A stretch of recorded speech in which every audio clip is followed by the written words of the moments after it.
Il faut savoir que l'action d'une force sur un corps indéformable est inchangée en faisant glisser cette force sur sa ligne d'action. C'est ce qu'on appelle le principe du glissement des forces. Il est également important de ne pas oublier que toutes les forces agissant sur un corps rigide sont des vecteurs glissants, c'est-à-dire sans point d'application. Ceux-ci agissent selon une ligne précise dans l'espace. On remarque sur le schéma que la force F peut être appliquée en A ou en tout autre point de sa ligne d'action sans que son effet sur le plan horizontal soit modifié. Nous ne pouvons parler de glissement sans évoquer la notion de frottement. Celui-ci s'oppose à la mise en mouvement, c'est-à-dire au glissement. Grâce à la loi de Coulomb, nous pouvons approcher la notion de frottement de manière simplifiée. Elle exprime l'intensité des forces de frottement qui s'exercera entre deux solides. Selon que ces solides glissent ou non, l'un contre l'autre, on parle de frottement dynamique, en d'autres termes de glissement, ou de frottement statique, c'est-à-dire l'adhérence.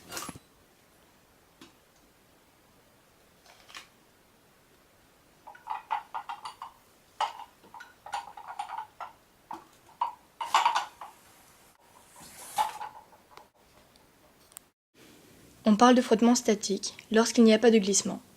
Ce frottement empêche le mouvement de démarrer. Tant que la composante tangentielle n'atteint pas une certaine limite T0, il n'y aura pas de glissement. Lorsque les solides glissent l'un contre l'autre, T est indépendant de la vitesse de glissement.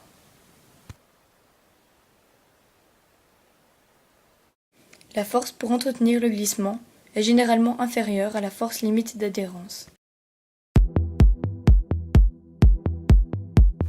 Lorsqu'on pousse un fauteuil ou un autre objet lourd, le moment le plus dur est celui où il faut le mettre en mouvement, et donc vaincre la force de frottement statique.